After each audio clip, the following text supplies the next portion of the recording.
Next technique is a sacral-iliac technique. So what we're going to be doing is we're going to be releasing the tissue in between the ilium and the sacrum. Once again, we're trying to get mobility in this structure. As the fascia tightens up, it decreases the mobility of these joints. So with this technique, we're going to use the knuckles. And when you see me use my knuckles, the only part that I'm engaging is the first two on each of the hands. The thumbs are really not involved in this technique at all. So we're going to play posterior superior iliac spine, hands just slightly superior or inferior to that. I'm gliding down the sacrum.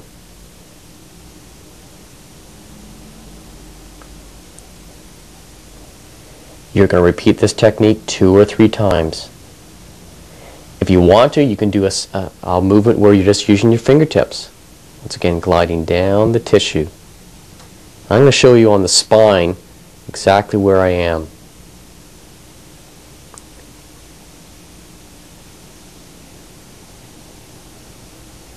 Two or 3 times each side.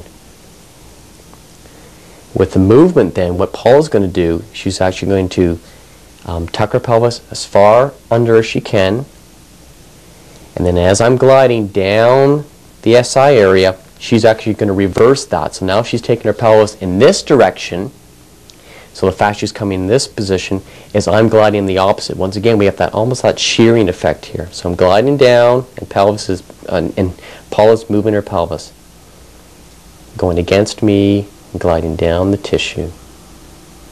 Fantastic for pelvises that are not moving, the SI joints are locked. Great technique to get that to release and get some mobility.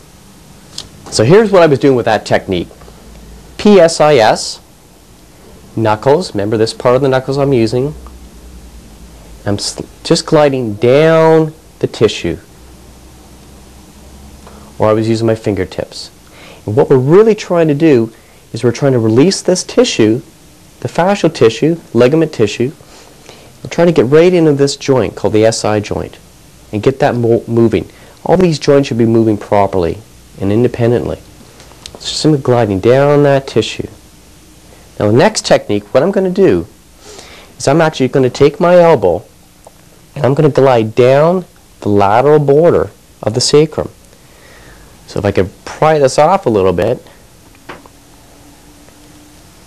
taking the elbow and just gliding down the tissue 2 or 3 times. Very soft, very gentle. Good point to note right now is along the bones, along bony landmarks, superficial and deep fascia will merge. Now what's that mean?